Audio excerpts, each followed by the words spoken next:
Isang nakakagimbal na pangyayari ang biglang naganap sa Russia. Maniniwala ka ba? Alas, 1:00 ng umaga, ngunit ang viewership rating ay umabot sa 43.70%. Hindi naman ito World Cup, hindi ba? Ang lolo ko ay nanonood ng telebisyon nang bigla itong humagulgol. Sa kauna-unahang pagkakataon, nasaksihan ko siyang ganoon. Isang maikling 8 minutong pelikula mula sa Pilipinas na hindi sinasadyang naipalabas sa madaling araw ang gumugulo ngayon sa buong gabi ng Russia. Ano ba talaga ang pelikulang iyon na nagpatalon sa viewership rating ng Hating Gabi ng 100 beses? Bakit humihikbi ang mga Russian habang pinapanood ito? Ngayon, ikukuwento ko sa inyo ang tungkol sa hindi inaasahang insidente ng pagsasahimpapawid na dulot ng isang babae sa lungsod ng Vladivostok. Magandang gabi, ako si Ekaterina at kasalukuyan akong nagtatrabaho bilang program editor in charge sa isang lokal na himpilan ng telebisyon sa Vladivostok. Hayaan ninyong ikwento ko ang tungkol sa gabing iyon na nagpabago sa aking buhay. Gabi ng Mayo 9, bandang 11:45 p.m.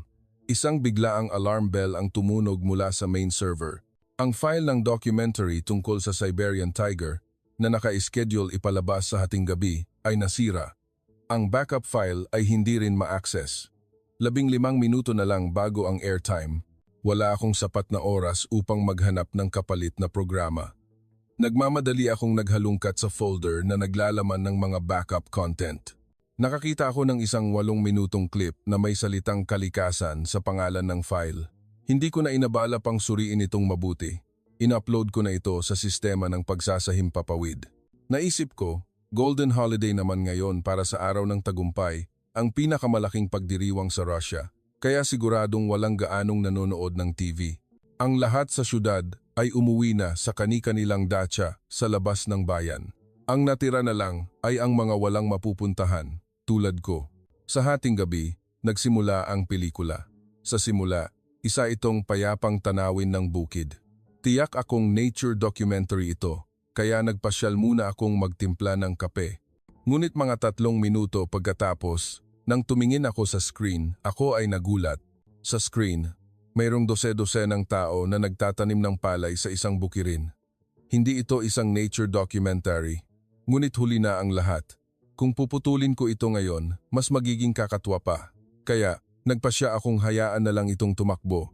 Ngunit habang tumatagal, isang kakaibang pakiramdam ang lumalabas sa akin. Mukha silang masaya. Kahit na masakit sa likod ang pagtatanim, nagbibiruan at nagtatawanan sila.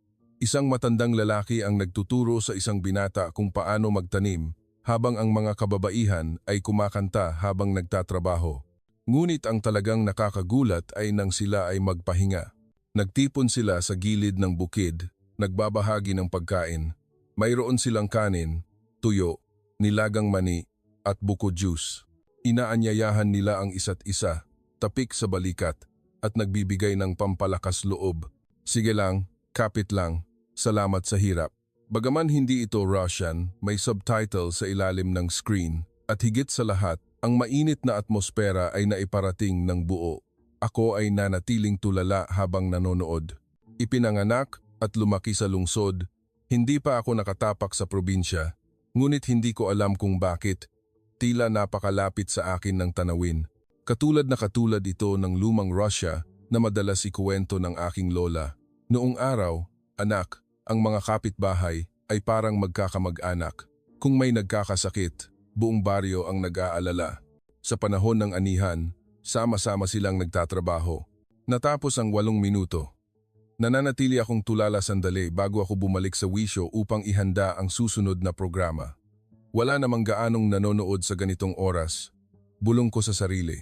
Ngunit wala pang 5 minuto, nagsimula nang tumunog ang telepono. Sa simula, 1 o 2 tawag lang, ngunit pagkatapos ay sunod-sunod na ang pagring. Nagtataka ako kung anong nangyayari. Nang sagutin ko, nakarinig ako ng mga hindi kapani-paniwalang bagay. Ano ang pelikulang iyon kanina? Ang lolo ko, iyak ng iyak pagkatapos manood, para itong mga kolkhoz noong Soviet era. Ipalabas ulit. Anong bansa iyon? Bakit mukha silang masaya?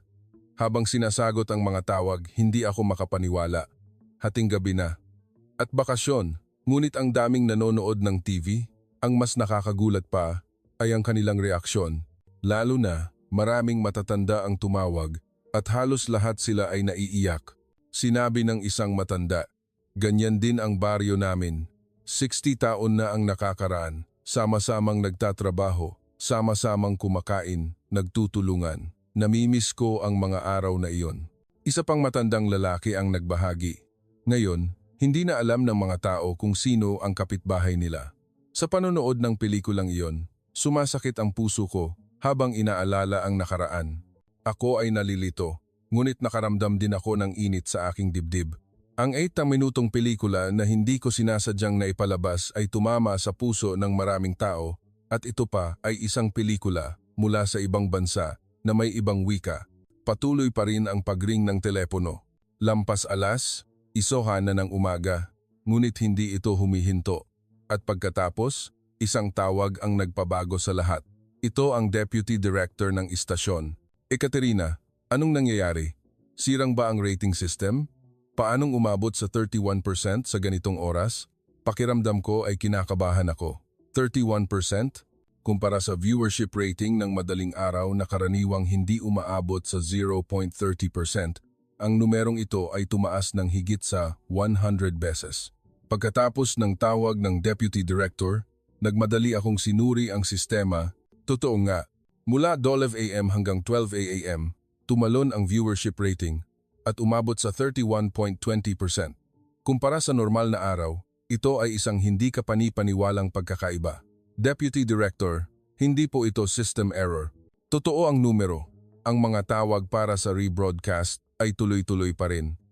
Sinabi ng Deputy Director na pupunta agad siya sa istasyon. Habang naghihintay, nagpasya akong panoorin muli ang pelikulang iyon ng maingat.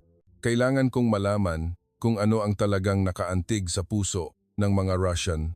Ipinatugtog ko muli ang pelikula mula sa simula. Sa pagkakataong ito, sinuri ko ang bawat maliit na detalye. Isang linya ng teksto ang lumabas sandali sa screen. San Isidro, probinsya ng Batangas, Pilipinas. Pilipinong pelikula pala. Sa malabong usok ng umaga, nagsimulang magtipon ang mga taga-baryo sa bukid. Matanda, bata, babae, lalaki walang nagkulang. Ang talagang nakakamangha ay ang paraan ng kanilang pagtatrabaho. Ang malalakas na kabataan ang nagtatanim sa unang hanay na gumagawa ng pinakamabigat na trabaho. Ang mas matatanda ay sumusunod, nagdadala ng mga punla o naghahanda ng snack. Ang mga bata ay may maliliit na basket para tumulong sa mga matatanda. Walang nagsasabi sa isa't isa, ang bawat isa ay naghahanap ng trabahong gagawin. At pagkatapos, isang talagang kamangha-manghang eksena ang naganap. Isang binata ang nadulas at nahulog sa putik na puno ng dumi ang buong katawan. Lahat ay huminto sa pagtatrabaho at tumakbo upang tulungan siya. At pagkatapos, lahat sila ay tumawa ng malakas. Ang binata ay nahihiyang tumawa, tumayo at nagpatuloy sa pagtatrabaho. Isang babae ang nag-abot sa kanya ng panyo. Sa sandaling iyon, naunawaan ko. Hindi lamang ito isang simpleng pelikula tungkol sa pagbubukid. Ito ay isang larawan ng isang komunidad na marunong magmahal at mag-alaga sa isa't isa. Ipinapakita nito sa mga Russian ang isang bagay na matagal na nilang hinahanap ngunit matagal nang nawala. Ang pinakamagandang bahagi ng pelikula ay ang oras ng tanghalian. Sa ilalim ng lilim ng isang matandang puno ng balete, naglatag sila ng banig at nagtipon. Bawat isa ay nagdala ng kaunting pagkain mula sa bahay, inilatag ito sa gitna at sabay-sabay na kumain. Kanin, nilagang gulay, inasin ng mangga, buko juice. Sa pamamagitan lamang ng screen, ramdam na ramdam ang init at pagmamahalan. May isang eksena na matagal kong natatandaan. Isang matanda ang nakakita sa isang binata na kumakain ng lunchbox na dala niya, kaya kumuha siya ng pagkain mula sa kanya at inilagay sa plato ng binata. Kahit na tumanggi ang binata, nagpatuloy pa rin siya sa pag-abot, na may mukha na parang sinasabing, kailangan mong kumain ng marami para magkaroon ng lakas magtrabaho. May subtitle kaya naintindihan ko ang nilalaman ng usapan, ngunit kahit wala, naramdaman ko pa rin ang pagmamahal ng matanda. Sa sandaling iyon, may tumawag na namang ibang telepono.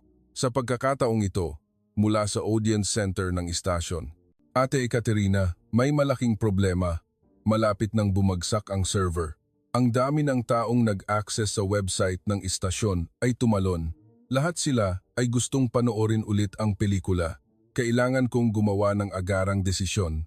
Nagpasya akong ipalabas ulit ang pelikula sa 1:30 AM. Karaniwan, ito ay imposible, ngunit ang sitwasyon ay lumampas na sa kontrol. Pagka-anunsyo pa lang ng rebroadcast, biglang tumigil ang pagring ng telepono. Siguradong tumakbo silang lahat pabalik sa harap ng TV. Tiningnan ko rin ang screen. Sinusubaybayan ang pagbabago sa viewership rating. 1:30 AM. Ang mga numero ay nagsimulang tumalon ng baliw. 35%, 40%. Sa huli, huminto ito sa 43.70%. Ito ay isang bagong record para sa viewership rating sa late night slot. Hindi, ito ay isang record na hindi pa nangyayari sa kasaysayan ng telebisyon ng Russia. Ngunit isang bagay na mas kamangha-mangha ang nangyari. Pagkatapos mismo ng pelikula, nagsimulang dumating ang mga manonood sa istasyon ng TV. Alas 2 AM na, ngunit nagtitipon pa rin ang mga tao sa harap ng istasyon. Karamihan ay matatanda. May isang matanda pa nga na may tungkod. Ang guwardiya ay nataranta at tumawag sa akin, Ate Ekaterina. May 12 ng tao na sa lobby sa ibaba at patuloy pa rin ang pagdami. Lahat sila ay gustong makita ang taong gumawa ng pelikulang iyon. Wala akong ibang pagpipilian kundi bumaba. Pagpasok ko pa lang sa lobby, isang kamangha-manghang tanawin ang bumungad sa akin. Maraming tao ang nagtitipon doon at lahat sila ay nakatingin sa akin nang may nagniningning na mga mata. Isang matanda ang humawak sa aking kamay at nagsabi, "Salamat, Apo. Talagang salamat.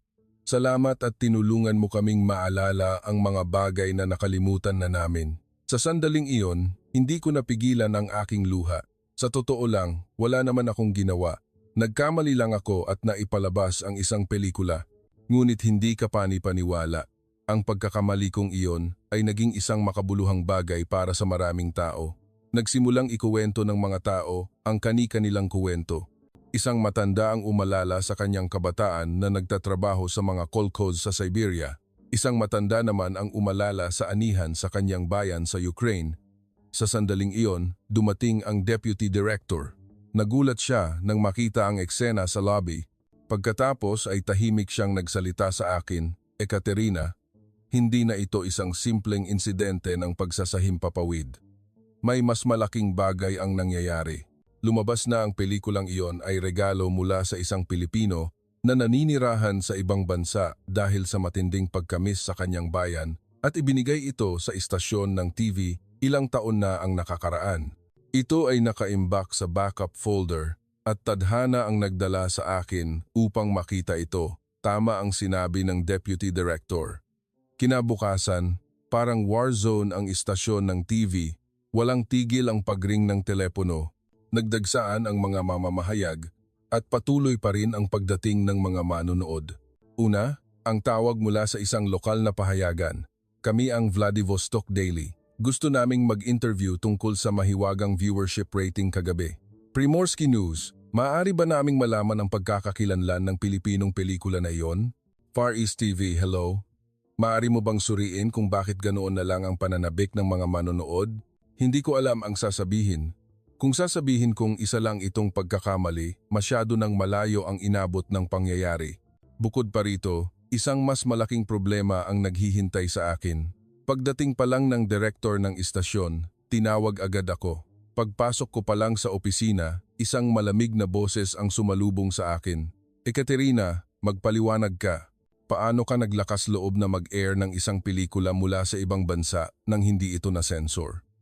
Paumanhin po. Nagkaroon ng server error, kaya nagmadali akong humanap ng kapalit na programa. Iyon lang ba ang dahilan? Ang telebisyon ay may responsibilidad sa publiko.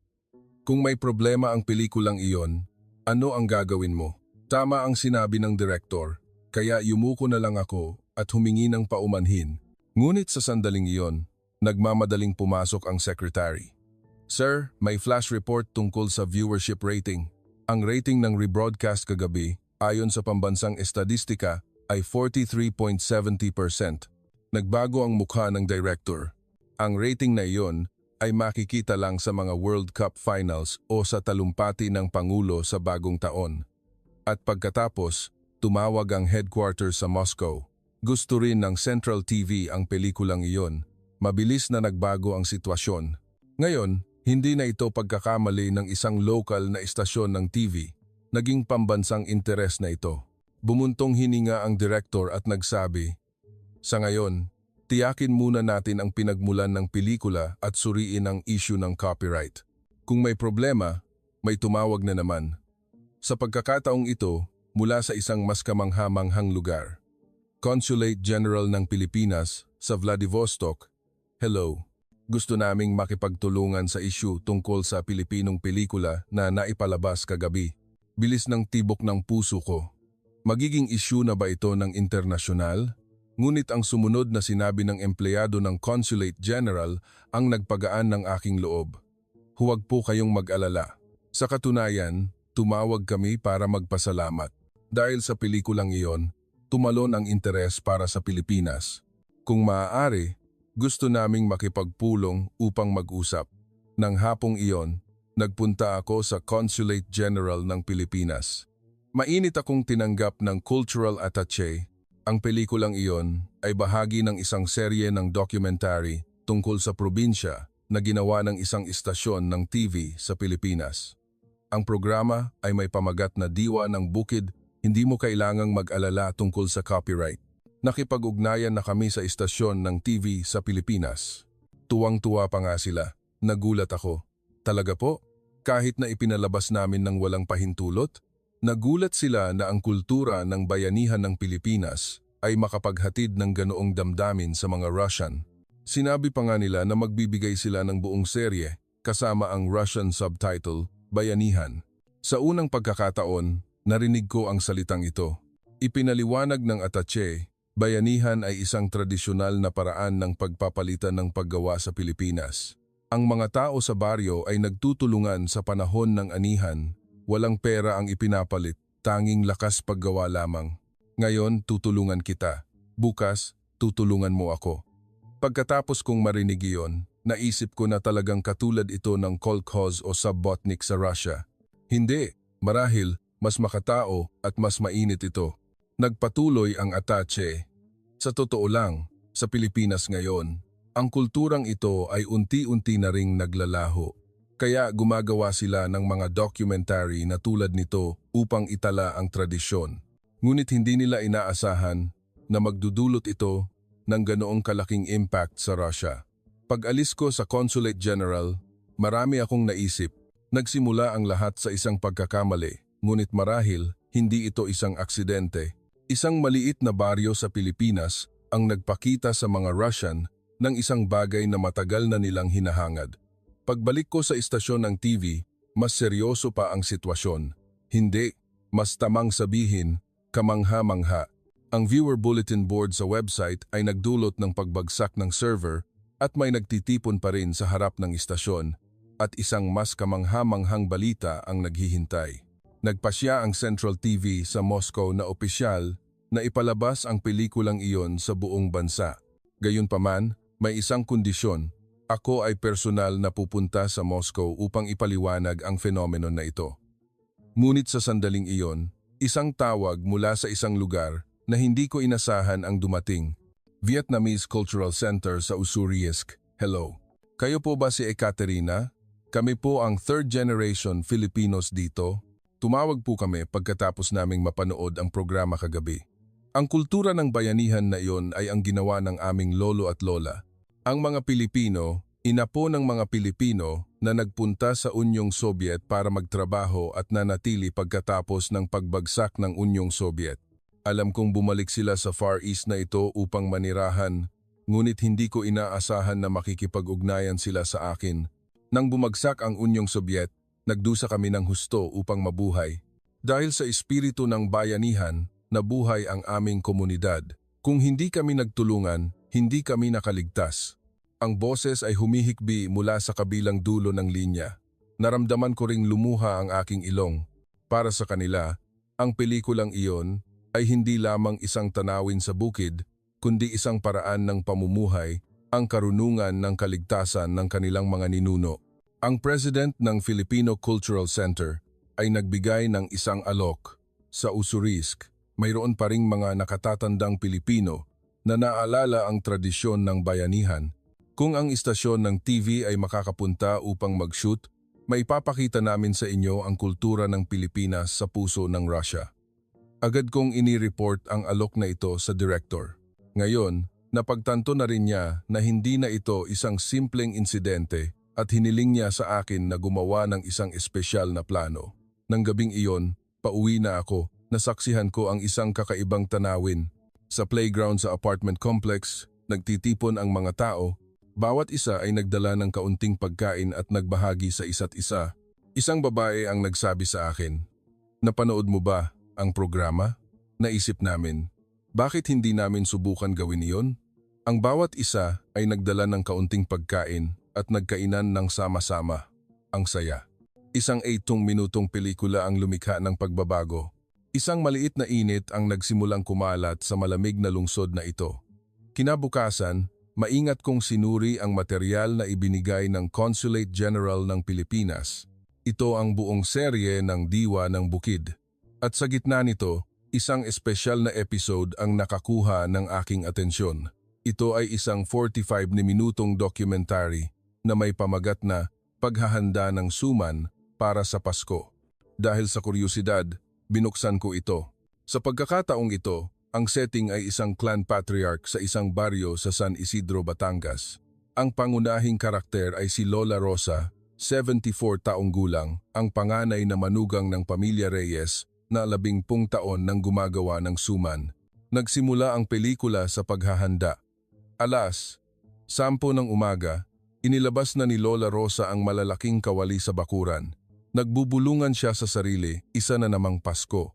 Ang mga apo ko, hindi kakain ng walang suman. 10:00, nagsimula nang dumating ang mga babae sa kapitbahay. "Ate Rosa, ang ganda ng dahon ng saging ngayon, hindi ba?" "Oo, salamat sa Diyos." "Halika, mga kapatid. Uminom muna tayo ng tsaa bago tayo magsimula."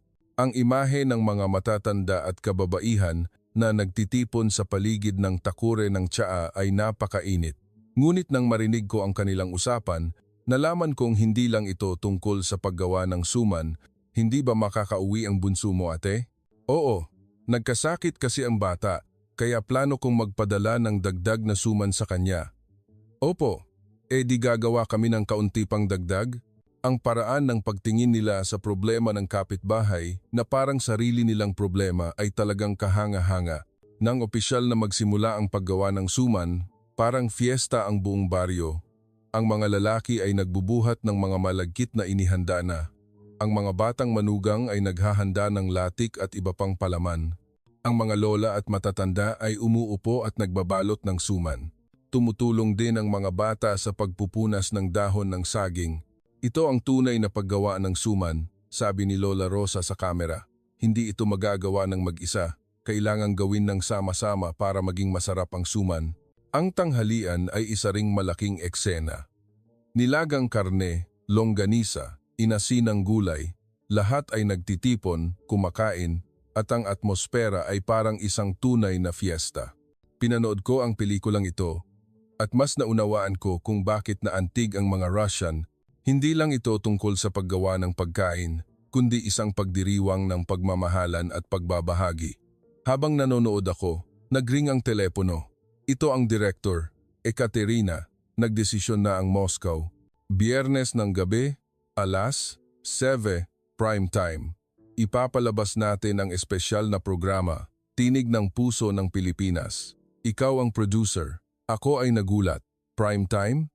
At ako ang producer? Ngunit, sir, hindi pa ako. Nagsimula ka na nito, kaya kailangan mong maging responsable hanggang dulo. At ang panukala mong mag-shoot tungkol sa komunidad ng Pilipino ay naaprubahan na rin. Pumunta ka na sa Ussurisk. Pagkatapos kong ibaba ang telepono, nanatili akong tulala sandali. Ang isang simpleng pagkakamali ay naging ganoon kalaking proyekto? Sa sandaling iyon, nagring na naman ang telepono. Sa pagkakataong ito, isang kakaibang numero. "Hello, ako si Olga Reyes, third generation Filipino. nakatira sa Kyzyloda, Kazakhstan. Napanood ko ang balita sa Russia at nalaman kong nag-iingay daw ang pelikula tungkol sa bayanihan. Opo, totoo po. Pero paanong sa Kazakhstan kayo? Ang lola ko ang nagpilit sa akin na tumawag. Dinala siya dito noong 1979. Hindi. Iba po ang kuwentong ito. Ikinuwento ng lola ko na sa mga unang mahirap na araw sa Unyong Soviet, nagluluto pa rin sila ng suman mismo sa mga construction site. Ang kanyang boses ay nanginginig. Wala silang dahon ng saging, wala silang masarap na malagkit, ngunit kung anong mayroon, iyon ang ginawa nila. Sinabi niya na iyon ang nagligtas sa kanila. Sinabi niya sa akin na ikwento ang kuwentong ito. Habang nagte-take down ng notes, lumuluha ako. Ang suman ay hindi lamang pagkain, ito ay buhay, ito ay pag-asa, ito ay bayan. Sa tren papuntang Ussurisk, nag-aral ako tungkol sa kasaysayan ng mga Pilipino sa Russia, tungkol sa mga contract worker na dumating dito noong 80s, tungkol sa hirap na kinaharap nila nang bumagsak ang Unyong Soviet at kung paano sila nanatili at nagtayo ng komunidad.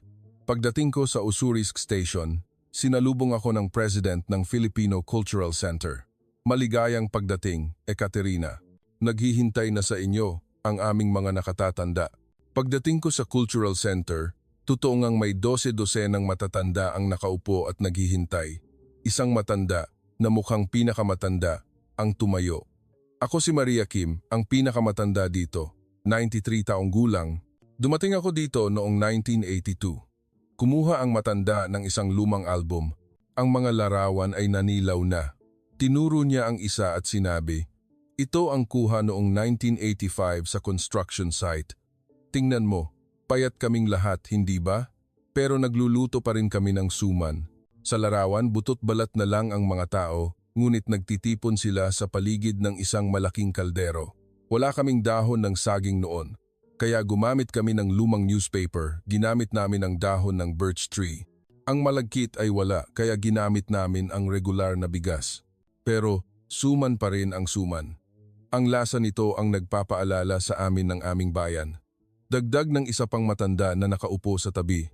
Tuwing nagluluto kami ng suman, pumupunta ang buong apartment complex para manood.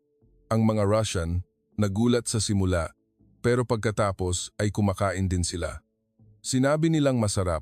Sa pakikinig sa mga kwentong ito, naunawaan ko ang koneksyon sa pagitan ng bayanihan at suman. Ang espiritu ng pagbabahagi at pagtutulungan sa pinakamahihirap na sitwasyon, iyon ang nagligtas sa mga Pilipino na naninirahan sa ibang bansa. Ngayon, espesyal kaming magluluto ng suman, alok ni Lola Maria Kim. Gusto naming ipakita sa mga Russian kung paano kami magluto. Sa pagtingin sa mga sangkap na inihanda, nakita kong malaki ang pagkakaiba nito sa Pilipinas. Regular na bigas, smoked meat, at kakaunting munggo, ngunit ang mga kamay ng mga matatanda ay mabilis pa rin. Ganito ang pagbabalot, kailangang mahigpit, kailangang ibabad ng mabuti ang bigas, paliwanag ng mga matatanda habang nagluluto. Sa tabi nila, ang mga Pilipinong kabataan ay nagsusulat at natututo. Ang henerasyon namin, hindi kami tinuruan ng maayos. Sabi ng isang 40 taong gulang na babae, sinubukan naming maging Russian at itapon ang mga bagay na Pilipino. Ngayon, pinagsisisihan namin. Habang nagluluto ng suman, ikinuwento ng mga matatanda ang nakaraan. Ang unang taglamig pagkatapos bumagsak ang Unyong Soviet ang pinakamahirap, walang trabaho, walang pagkain. Akala namin ay mamamatay na kami sa gutom. Pero dahil sa suman, nakayanan namin. Nagbahagi kami ng bawat maliit na piraso. Oo, tama.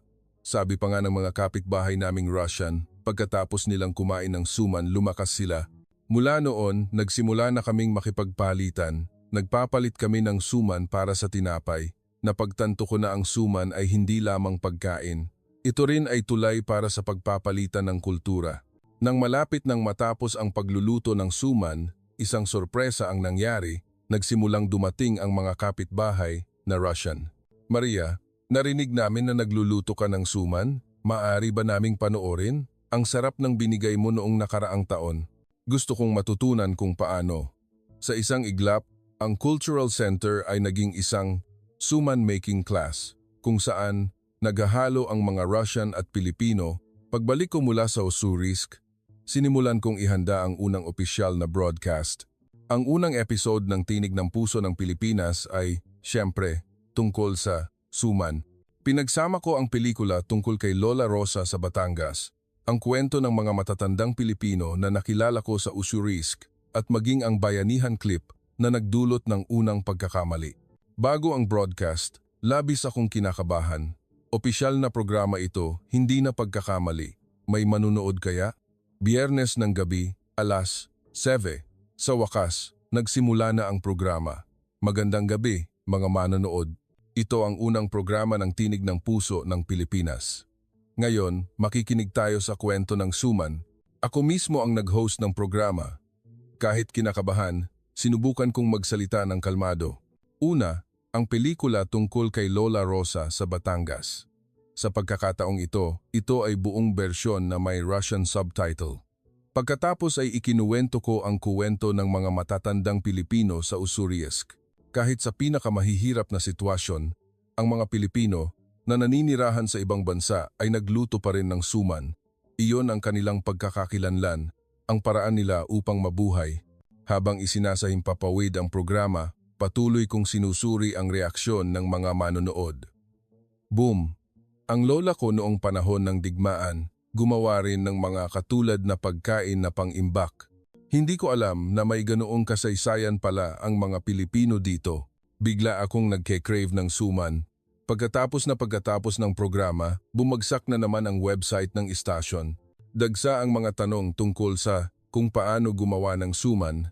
Kinabukasan, nasaksihan ko ang isang kamangha-manghang tanawin. Nagdagsaan ang mga tao sa Central Market ng Vladivostok. Lahat sila ay bumibili ng malagkit at baboy. Napanood mo ba ang programa kagabi?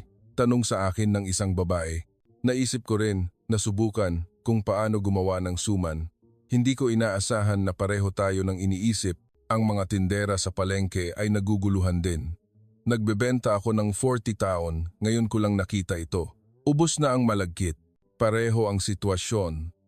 Sa mga Asian food store, pasensya na po, ubos na ang dahon ng saging at munggo. Sa susunod na linggo pa ang dating ng stock, sabi ng may-ari ng tindahan. Ngunit mas nakakaantig ang nangyari. Nagboluntaryo ang mga matatandang Pilipino na magbukas ng mga klase sa pagluluto ng suman. Tutulungan namin kayo. Tumawag si Lola Maria Kim sa istasyon. Gusto naming turuan ang mga Russian sa tamang paraan. Pagkatapos ng isang linggo ng unang programa, inilipat ako sa Moscow.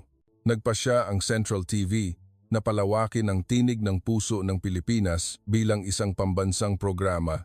Congratulations, Ekaterina. Kinamayan ako ng editorial director sa Moscow.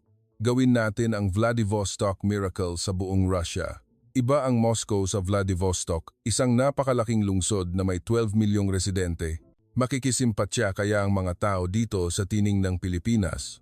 Upang maihanda ang unang pambansang programa, sinubukan ko ang isang bagong approach. Hindi lang simpleng pagpapalabas ng pelikula mula sa Pilipinas, kundi pagsusuri at talakayan kasama ang mga Russian expert. Ang unang guest ay si Dr. Ivan Petrov, isang sociologist mula sa Russian Academy of Sciences. Ang nakaka-interes tungkol sa paggawa ng suman ay ipinapakita nito ang perpektong harmonia sa pagitan ng individualism at collectivism, paliwanag niya.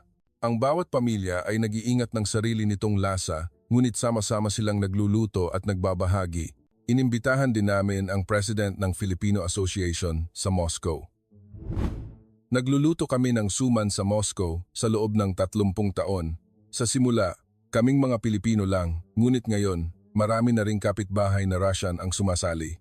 Sa wakas, dumating na ang araw ng pambansang broadcast, isang malamig na Biyernes ng gabi noong Nobyembre.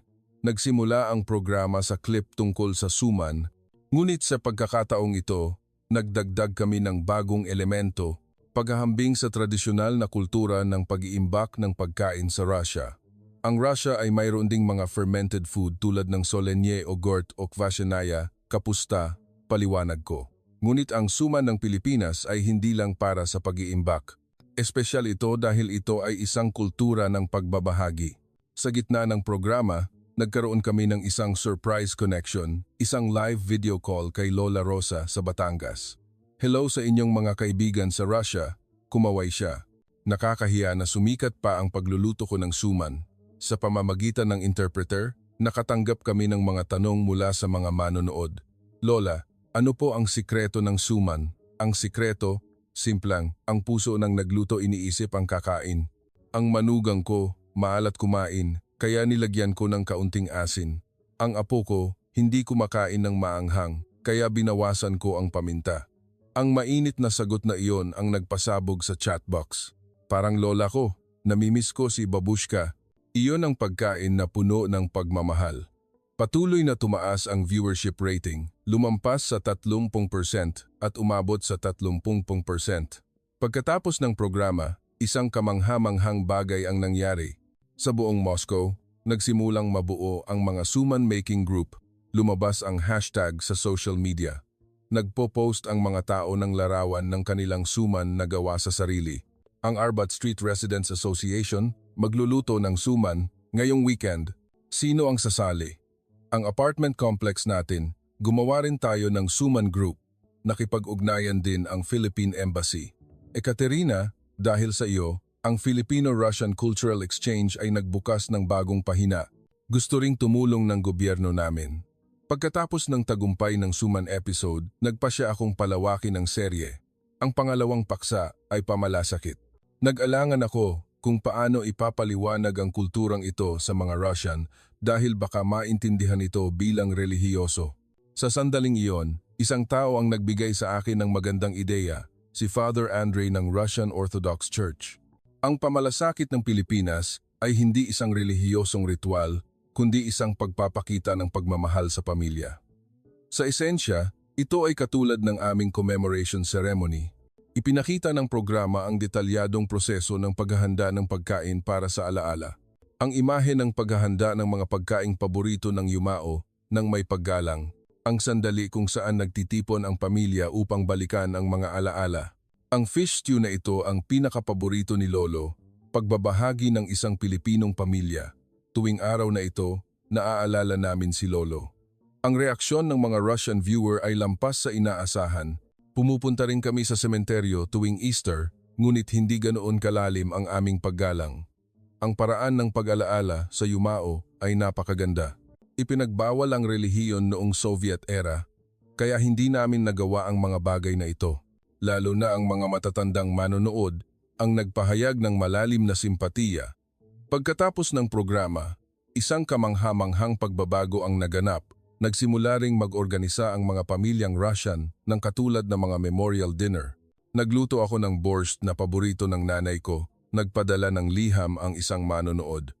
Ang buong pamilya ay nagtipon upang magkuwento tungkol kay nanay. Ang galing. Ang pangatlong paksa ay Pamilihang Bayan. Ang masiglang tanawin ng isang lokal na palengke. Ang mabubuting tindera. Ang kultura ng pagdagdag, ang lahat ng ito ay nagdulot ng nostalgia sa mga Russian. Ganyan din ang palengke namin noong Soviet era. Ngayon, lahat ay nagbibilangan. Ang mga tindera sa Danilovsky Market ng Moscow ang unang kumilos. Subukan nating gawin ang ginawa ng Pilipinas, sabi ng isang tindera ng gulay. Nagsimula siyang magbigay ng dagdag na sibuyas sa isang customer na bumili ng patatas. Bakit mo ako binibigyan nito? Nagulat ang customer, ngunit lumiwanag ang mukha. Napanood mo na ang programa mula sa Pilipinas, hindi ba? Kailangang may puso, tinig ng puso. Ang maliliit na pagbabagong iyon ay kumalat sa buong palengke. Dumami ang usapan sa pagitan ng nagbebenta at bumibili. Naging mas masigla ang palengke. Dumagsa ang mga tawag mula sa ibang rehiyon sa istasyon. Nagsimula na rin ang movement na ibalik ang tradisyonal na palengke sa St. Petersburg. Ang Novak Market Traders Association ay naglunsad ng Tinig ng Puso na kampanya. Pagsapit ng ikatlong buwan, ang seryeng Tinig ng Puso ng Pilipinas ay naging isang social phenomenon sa Russia. Opisyal na inanunsyo ng Ministry of Culture. Ang programang ito ay lumilikha ng positibong pagbabago sa lipunan ng Russia. Tutulungan ng gobyerno ang pagpapanumbalik ng kultura ng komunidad. Ekaterina, may malaking proyekto tayo. Tumawag sa akin ang editorial director. Gagawa tayo ng malakihang feature tungkol sa kultura ng pagluluto ng suman ng komunidad ng Pilipino sa Central Asia. Ang business trip ay tumagal ng 2 linggo. Naglakbay ako kasama ang production team sa Kazakhstan. Ang unang destinasyon ay isang baryo ng mga Pilipino sa Almaty. Pagbaba pa lang namin sa airport, sinalubong na kami ng kinatawan ng Filipino Association. Maligayang pagdating. Dahil sa programa sa Russia, nagsimula na ring maging interesado ang aming mga kabataan sa suman at sa pagiging Pilipino. Isang kamangha-manghang tanawin ang bumungad. Ang buong baryo ay abala sa paghahanda para sa pagluluto ng suman. Tuwing Oktubre, nagluluto ang buong baryo, paliwanag ng village chief. Ngayong taon, espesyal dahil nandito ang Russian TV team, kaya mas excited ang lahat. Nakilala namin si Lola Tamara Kang, 85 taong gulang. Noong dumating kami dito noong 1982, itinago ng nanay ko ang ilang buto ng munggo sa kanyang bra. Iyon ang simula ng aming suman. Pinakita sa amin ng matanda ang isang lumang kaldero. Ito ang kaldero na 10 taon na. Gawa ito sa lupa ng Kazakhstan, ngunit ang lasa ng suman ay pareho pa rin. Ang pagluluto ng suman ng buong baryo ay talagang isang fiesta. Matanda, bata, babae, lalaki walang nagkulang. Ang malagkit ay mahirap hanapin dito, kaya gumagamit kami ng mas maraming regular na bigas, paliwanag ng isang babae. Ang dahon ng saging ay kailangan pa naming import mula sa Pilipinas, kaya mahal. Gumagamit din kami ng iba pang dahon. Ang mga sangkap ay maaaring iba, ngunit ang puso ay pareho. Ang imahe ng mga matatanda na nagtuturo sa kanilang mga apo kung paano magbalot ay talagang kahanga-hanga. Kailangang tiklupin ang bawat patong ng dahon ng ganito. At saka ilagay ang palaman. Hindi dapat padalos-dalos. Isang third-generation Filipino na binata ang nagsabi, "Sa totoo lang, hindi ko gusto ang suman noon. Inaasar pa nga ako ng mga kaibigan kong Russian na may amoy daw. Pero pagkatapos kong mapanood ang programa sa Russia, nagbago ang isip ko. Ito ang aming pagkakakilanlan." Ang pinaka-nakakaantig na sandali sa trip ay nang dumating ang mga kapitbahay na Russian. Maaari ba kaming manood ng pagluluto ng suman? Siyempre. Pasok at sumali. Masayang tinanggap ng mga Pilipino. Ang mga kapitbahay na Russian sa simula ay nahihiya pa, ngunit pagkatapos ay sumali na rin sa atmosfera. Sama-sama silang naghugas ng dahon, nagbalot ng suman, at nagbahagi ng isang baso ng vodka. Napakasaya kapag sama-sama tayong gumagawa nito, sabi ng isang babaeng Russian. Ganyan din kami noong araw. Nang magtungo kami sa Tashkent, Uzbekistan, isa na namang kuwento ang nakita namin. Sa suman making event sa Filipino Cultural Center, maraming Uzbek ang sumali. Ang suman ay katulad ng isang tradisyonal na pagkain namin, sabi ng isang Uzbek na binata. Pag-iimbak din, pag-aalaga ng ani. Magkatulad ang kultura. Sa Tashkent, nakilala namin ang isang espesyal na tao, si Lola Kim Ana. 95 taong gulang, isa sa mga unang Pilipino na dumating doon, Oktubre 28, 1980. Paano ko malilimutan ang araw na iyon? May luha ang kanyang mga mata. Maaga silang dumating at sinabi sa amin na maghanda sa loob ng 2 oras. Bata pa ako noon. Hindi alam ng nanay ko kung ano ang dadalhin, nataranta siya. Ngunit ang unang bagay na binalot niya ay isang pakete ng malagkit at munggo.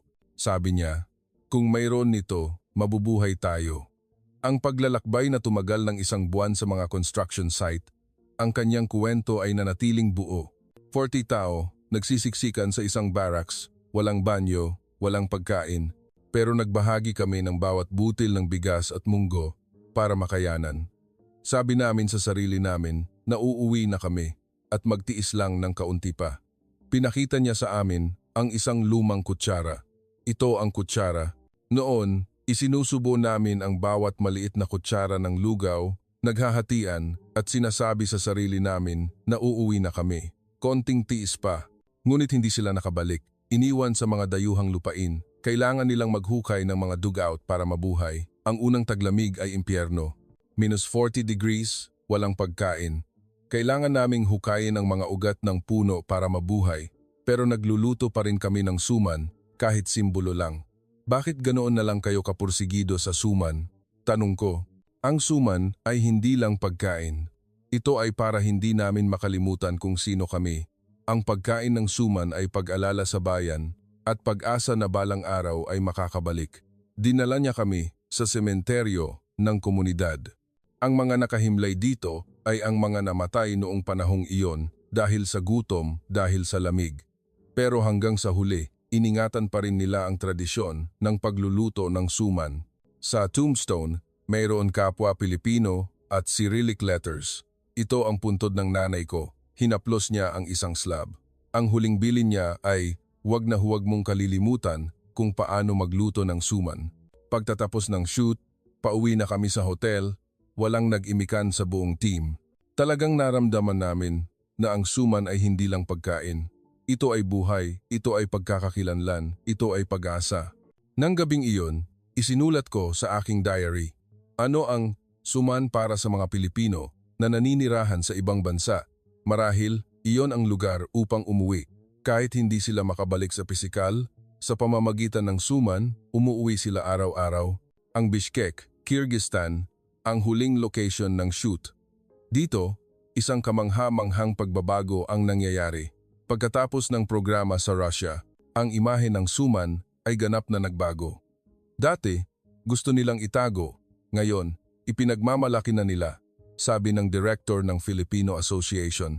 Pagkatapos ng Central Asia trip, pagbalik ko sa Moscow, isang kamangha-manghang balita ang naghihintay sa akin. Pumayag si Lola Rosa sa Batangas na bumisita sa Russia.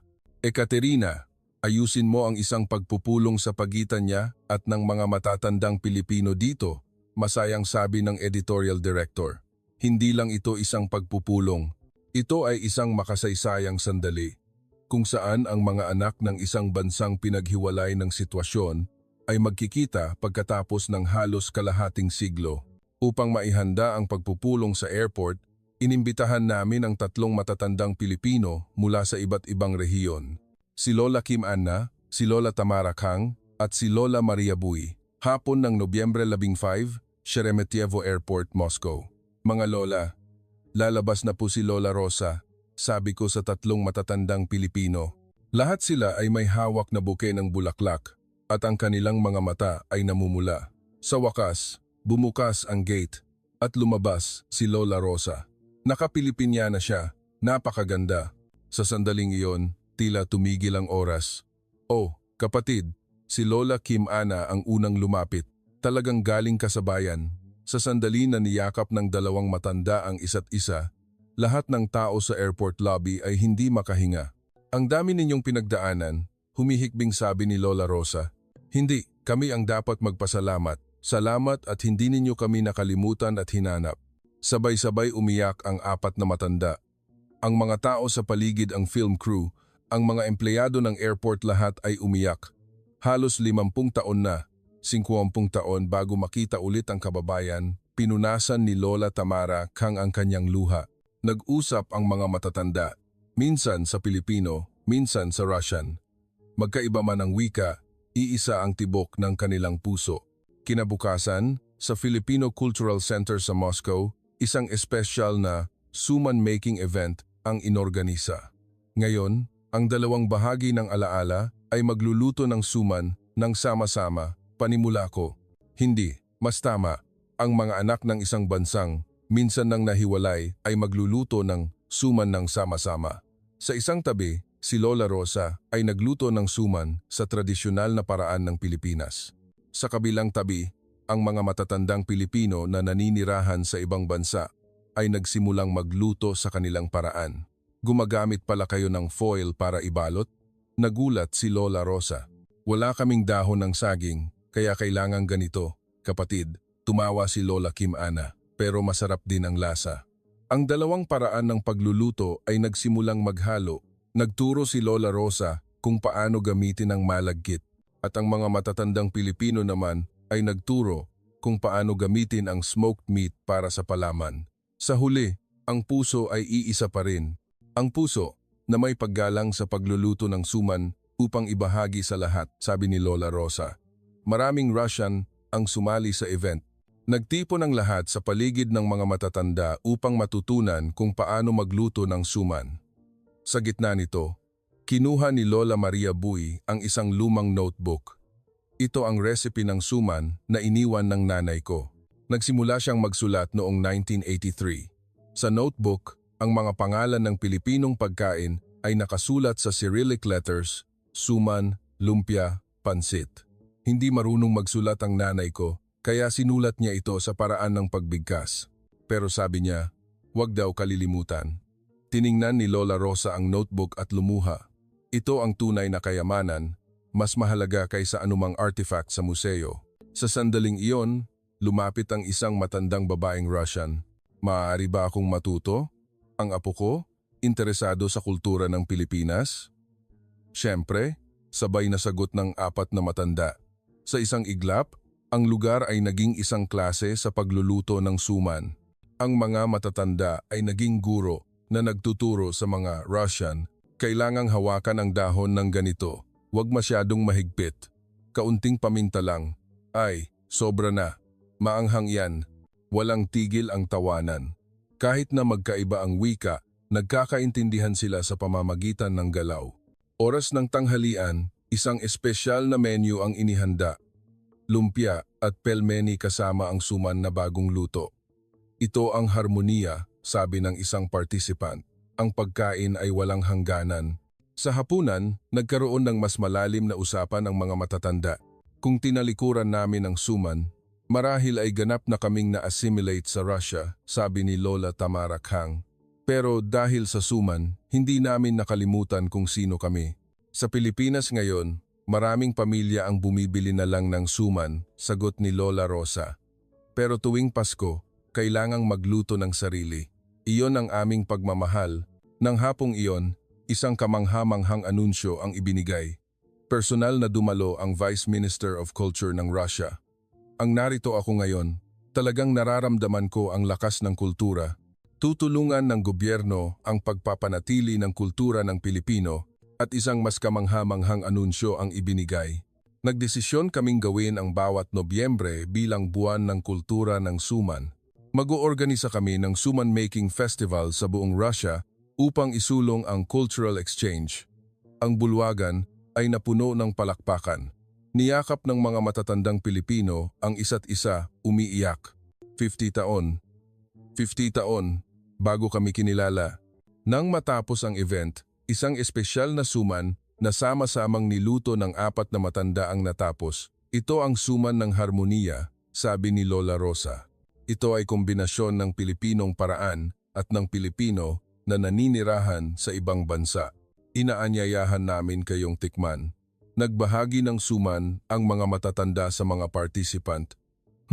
Isang espesyal na lasa. Ito ang lasa ng kasaysayan. Pagkatapos ng tagumpay ng event, nakatanggap ako ng hindi inaasahang imbitasyon. Inimbitahan ako ng gobyerno ng Pilipinas. Si Ekaterina ay nagbigay ng malaking kontribusyon sa Filipino-Russian Cultural Exchange. Inaanyayahan ka naming pumunta upang personal na maranasan ang Pilipinas. Nagsimula ang 2 linggong trip ko sa Pilipinas. Ang unang destinasyon, siyempre, ay Batangas. Maligayang pagdating. Naghihintay sa akin si Lola Rosa sa simula ng baryo. Nag-iingay ang buong baryo dahil sa iyo. Sabi nila, nandito raw ang Russian producer. Ang buong baryo ay punong-puno ng mga banner ng pagbati, maligayang pagdating, kaibigang Russian. Magkaisa tayo dahil sa suman. Ano po ang lahat ng ito? Nagulat ako. Sumikat na ang baryo natin sa Russia. Gusto nilang magpasalamat sa iyo. Pagpasok ko sa bahay ng clan, isang masaganang handaan ang inihanda. Pansit, lumpia, adobo. Lahat ng ito ay specialty ng aming bayan, paliwanag ni Lola Rosa. Hindi ako ang nagluto niyan. Ang mga kapitbahay, bawat isa, ay nagdala ng pagkain.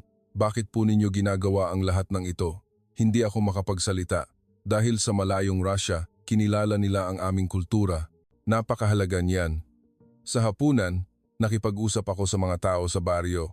Dahil sa programa sa Russia, napag-isipan din namin ang kahulugan ng pagluluto ng suman, sabi ng isang babae. Dati, iniisip naming normal lang. Ngayon, nakikita namin na ito ay isang kultura na dapat ipagmalaki. Kinabukasan, naranasan ko ang pagluluto ng suman. Sa pagkakataong ito, ako mismo ang gumawa. Kailangang hawakan ang dahon ng ganito, turo ni Lola Rosa. Sa simula ay mailap pa ako, ngunit unti-unti akong nasanay. Tinulungan ako ng mga babae sa baryo. Ang galing, nagiging Pilipino ka na. Napakasaya kapag sama-samang nagtatrabaho. Iyon ay isang init na hindi ko pa naramdaman sa Russia. Ito ang bayanihan, sabi ni Lola Rosa. Ang mahirap na trabaho kapag ginawa ng mag-isa, nakakapagod. Pero kapag sama-sama, nagiging masaya. Pag-akyat ko sa Maynila, bumisita ako sa isang tradisyonal na palengke. Mas masigla pa ito kaysa sa nakita ko sa TV. Galing sa Russia, hindi ba? Nakilala ako ng mga tindera. Napanood ko na ang programa. Salamat sa iyo, dumami ang mga Russian tourist. Totoo nga, sa buong palengke, naririnig ko ang Russian. Bigyan mo ako ng kimchi at baboy. Ang mga tindera ay napakamainit sa mga Russian customer. Ito, dagdag mo para mas masarap ang kain mo. Sinubukan ko rin ang lahat ng uri. Pansit, bihon, adobo. Wag na, libre na yan. Kaway ng isang matanda na nagtitinda. Na-advertise mo na ang palengke namin sa mga Russian. Hindi po. Kailangan kong magbayad. Wag na. Kailangang may puso. Tinig ng puso. Sa huli, nabusog ako ng libre na may halong kahihiyan at pagkamangha. Sa Maynila, ang talagang nakakuha ng atensyon ko ay ang kultura ng condominium. Inimbitahan ako ng isang empleyado ng Filipino Cultural Center sa condo unit na tinitirhan niya. Ngayon, may gathering ang condo. Samahan mo ako. Sa community hall ng condo, halos 20 residente ang nagtipon. Ang bawat isa ay nagdala ng pagkain. Ito ang condo culture sa Pilipinas, paliwanag ng isang residente. Kamakailan, unti-unti na itong naglalaho. Pero pagkatapos naming mapanood ang programa sa Russia, sinimulan namin ulit. Ang programa sa Russia? Opo. Sa panonood ng suman making scene, naisip namin na dapat din kaming gumawa ng isang bagay. Sa simula, suman making group lang. Ngayon, naging buwan ng gathering na. Nagbabahagi ang mga kapitbahay ng pagkain. Masayang nag-uusap. Nagbabahagi sila ng impormasyon tungkol sa pag-aaral ng kanilang mga anak, nagkukuwento tungkol sa neighborhood. Dati, nagbabatingan lang kami sa elevator. Ngayon, tunay na kaming kapitbahay. Nagulat ako. Sa mga kondo sa Russia, ito ay imposible. Paanong nagsimula ang lahat? Tanong ko. Kailangan ng tapang. Sa simula, lahat ay nahihiya, pero kapag nagtipon na, ang saya. Kinabukasan, naranasan ko ang isang tradisyonal na pamalasakit. Iyon ay isang demonstration sa isang cultural center sa Old Town. Ang pamalasakit ay oras para alalahanin ang yumao, paliwanag ng instructor. Ang bawat pagkain ay may sariling kahulugan. Natutunan ko kung paano mag-ayos ng offering table, East Red, West White, complex. Pero naramdaman ko ang paggalang sa loob nito. Sa Russia, pumupunta rin kayo sa sementeryo tuwing Easter, hindi ba? Tanong ng instructor. Opo, pero hindi ganoon kalalim ang paggalang. Ang paraan ay maaaring magkaiba, ngunit ang puso ay pareho. Ang puso ng pag-alaala at pasasalamat sa mga ninuno. Ang pinakanakakagulat ay ang imahe ng pagbabahagi ng pagkain pagkatapos ng seremonya. Pagkatapos ng seremonya, lahat ng pagkain ay sabay-sabay na kinain ng mga participant. Ito ay tinatawag na hapaglaya, ibig sabihin ay kumain kasama ang mga ninuno. Ang huling araw, naglakad ako sa Old Town, isang kalye kung saan nagtatagpo ang tradisyon at modernidad. Naisip ko, sana ay may ganito rin sa Russia. Pumasok ako sa isang tea shop, ang may-ari ay nagdala ng tsaa at nagsabi, napanood ko ang programa sa Russia. Kakaiba na sumikat ang suman namin. Naantig talaga ang mga Russian. Sabi ko, dahil iyon sa tinig ng puso. Ang suman ay may tinig ng puso, kaya naramdaman iyon ng mga Russian. Binigyan ako ng may-ari ng dagdag na biskotso. Dalhin mo sa Russia pag-uwi mo, hindi mo madadala ang suman, pero ito, maaari. Papunta sa airport, ang bag ko ay punong-puno ng mga souvenir suka, sili, patis, mga matatamis, at higit sa lahat, isang pusong puno ng tinig ng puso. Sa eroplano, binalikan ko ang nakalipas na 2 linggo. Ngayon, naunawaan ko na kung ano ang tinig ng puso ng Pilipinas. Hindi ito isang pambihirang bagay. Ito ay simpleng pagtrato sa tao bilang tao, pagbabahagi, pagbibigay, at pagiging kasama. 3 taon na ang lumipas mula nang bumalik ako mula sa Pilipinas. Nagbago na ang Russia? Hindi. Mas tamang sabihin, natagpuan na ulit nito ang mga nawala. May business trip ako sa Vladivostok. Ang istasyon ng TV, 3 taon na ang nakakaraan kung saan nagsimula ang lahat. Ekaterina, masayang sinalubong ako ng mga dating kasamahan. Ang istasyon natin, sikat na bilang Suman TV. Ang totoo nga, sa harap ng istasyon may isang commemoration plaque na nakasulat, ang simula ng Filipino-Russian Cultural Exchange. Tuwing Suman making season, nag-oorganisa kami ng festival dito, paliwanag ng Deputy Director. Ngayong taon, 3,000 tao ang sumali. Nagbago na rin ang lungsod. Sa Central Market, mayroong Tinig ng Puso Street. Iyon ay isang tradisyonal na bahagi ng palengke kung saan nagbibigay ng dagdag ang mga tindera at nakikipag-usap sa mga customer. Mas mabili pa ang pagbebenta. Tumawa ang isang tindera. May puso, kaya dumami ang mga loyal customer. Iba na rin ang mga apartment complex. Hinanap ko ang luma kong apartment complex at nakita ko na mayroon ng community hall sa ground floor. Dahil sa iyo iyan, Ekaterina, nakilala ako ng isang matandang kapitbahay. Pagkatapos ng programang iyon, nagsimula kaming magbatian. Pagbalik ko sa Moscow, nagpatuloy ang pagbabago. Ang estadistika ng gobyerno ay kahanga-hanga. Sa nakalipas na 3 taon, tumaas ng malaki ang neighborly interaction, bumaba ang rate ng depression at tumaas ang social trust. Ngunit mas mahalaga kaysa sa mga numero ay ang mukha ng mga tao. Naging mas maliwanag ang mga kalsada, mas maraming tawanan at mas maraming tao ang nagbabatian. Nagbago na rin ang istasyon ng TV. Ang seryeng Tinig ng Puso ng Pilipinas ay nakagawa na ng ika-5 season at ngayon ay lumawak na sa Tinig ng Puso ng Mundo. Saan na tayo susunod? Tanong ng editorial director. Sa pagkakataong ito, Mexico, isang bansa na may napakalakas na kultura ng pamilya. Ang interes ng mga Russian para sa Pilipinas ay hindi humihinto. Ang mga Filipino Language Center ay tumaas ng 10 beses. Ang mga Filipino restaurant ay umabot na sa 100. Bigyan mo ako ng isang mangkok ng pansit, natural, na sabi ng mga Russian diner. Ang mas kamangha-mangha ay ang paglago ng Russian-style suman.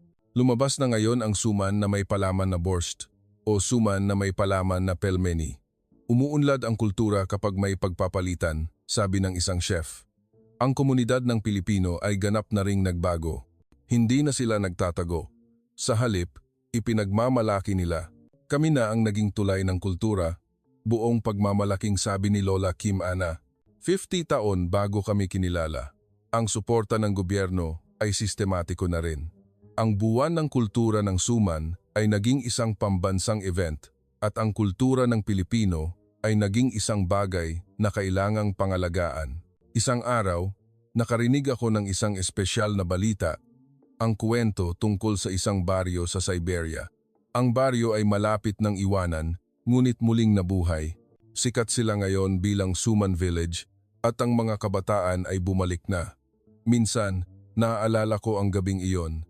Madaling araw ng Mayo 9, nag-iisa ako sa broadcast room, isang minutong pagkakamali. Iyon ba ay tadhana? Iyon ay aksidente? Tanong sa akin ni Lola Rosa sa isang video call, pero naging kailangan. Tumawa siya. Tama. Ang aksidente ay naging kailangan at ang pagkakamali ay naging isang milagro. Ngayon, sa aking desk, may mga espesyal na regalo. Isang maliit na kaldero na gawa sa lupa na ibinigay ng mga matatandang Pilipino, isang sulat kamay mula kay Lola Rosa at mga thank you card mula sa mga Russian viewer. Sa lahat ng ito, ang pinakamahalaga ay ang drawing ng isang bata. Ang drawing ay nagpapakita ng isang matandang Russian at isang matandang Pilipino na magkasamang nagluluto ng suman. Sa ibaba, ang nakasulat ay Tinig ng Puso. Tinatanong ako ng anak ko, ano? Ang tinig ng puso. Tumawag sa akin ang ina ng bata. Sabi ko, iyon ang lasa ng suman na binibigay ng lola mo. Sabi niya, naintindihan na raw niya. Ang tinig ng puso na naiintindihan kahit ng mga bata. Iyon ang tunay na pagbabago. Ngayon, sa buong Russia, ang maliliit na milagro ay patuloy na nangyayari. Sa isang apartment complex sa Novosibirsk, nagtitipon ang mga kapitbahay at nagluluto ng suman. Ngayong taon, kailangang mas masarap ang lutuin. Sa isang palengke sa St. Petersburg, ang mga tindera ay nagbibigay ng dagdag na paninda sa mga customer. Kailangang may puso. Sa isang pamilya sa Moscow, naghahanda sila ng espesyal na hapunan upang alalahanin ang lola. Ito ang borscht na paborito niya. Ang maliliit na pagbabago na ito ay nagkaisa at naging isang malaking alon. Nakipag-ugnayan ng KBS-TV sa South Korea, sinabing gusto nilang gumawa ng isang espesyal na documentary, The Suman Miracle Russian Version. Ikaw ang pangunahing karakter, Ekaterina, sabi ng producer. Ako, nagkamali lang ako. Gusto naming ipakita sa lahat kung gaano kaganda ang naging resulta ng pagkakamaling iyon. Sa proseso ng filming, nakilala ko ulit ang maraming tao. Ang matanda na umiyak sa lobby ng istasyon ng TV 3 taon na ang nakakaraan, ngayon ay naging guro na sa pagluluto ng suman. Dahil sa iyo, nagbago ang buhay ko. Hindi na ako nag-iisa. Ang mga taong nakilala ko sa buong Russia ay nagsasabi ng mga katulad na bagay. Nalaman ko na kung ano ang tinig ng puso, mayroon na akong mga kapitbahay. Ang saya kapag sama-sama tayong gumagawa ng lahat. Ngunit ang pinakamalaking pagbabago ay nasa akin. 5 taon na ang nakakaraan, ako ay isang babae na nag-iisa sa lungsod. Malayo ang pamilya, walang kaibigan, abala lang sa trabaho. Ngayon, iba na. May pamilya ako sa buong Russia, sa Central Asia at sa Pilipinas. Hindi ito pamilya ng dugo, kundi pamilya na konektado ng puso. Ilang araw na ang nakakaraan, bumagsak ang malaking niebe. Plano kong manatili sa bahay ng mag-isa, ngunit biglang may naisip ako. Bakit hindi ko imbitahan ang mga kapitbahay na magluto ng lumpiang Shanghai? Nagpadala ako ng text message sa group chat at agad na may sagot. Ang galing. Magdadala ako ng vodka. Magluluto rin ako ng pansit.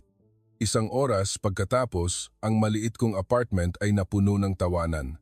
Sa labas ng bintana, bumabagsak pa rin ang niebe. Ngunit sa loob, napakainit. Ang amoy ng lumpiang Shanghai, ang tunog ng pag-inom, ang tawanan ng mga kapitbahay, ito ang tinig ng puso. Bigla kong napagtanto na hindi ito isang malaking bagay. Ito ay simpleng pagbabahagi at pagtrato sa isa't isa bilang tao. Ang 8 minutong pagkakamali ang nagturo sa akin yan, na ang tao ay hindi nag-iisa, na tayong lahat ay konektado. At ang pangalan ng koneksiyong iyon ay tinig ng puso. Bukas, sa isang lugar, may kakatok sa bahay ng kapitbahay. Bagong luto ang suman. Nagdala ako ng kaunti para sa inyo. At magsisimula na naman ang isang maliit na milagro. Mga manonood, nakinig lang kayo sa kamangha-manghang kwento ni Ekaterina mula sa Vladivostok. Ang milagro ng 5 taon na nilikha ng 8 minutong pagkakamali. Ang nakakaantig na paglalakbay, kung saan ang isang pelikula tungkol sa isang maliit na baryo sa Pilipinas ay nagpainit sa buong Russia.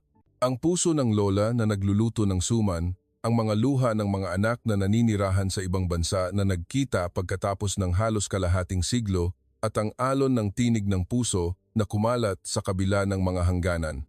Lahat sila ay nagpadala sa atin ng isang malinaw na mensahe. Ang nagpapabago sa mundo ay hindi ang malalaking plano o pera, kundi ang pag-aalala at tapat na puso para sa mga nasa paligid natin.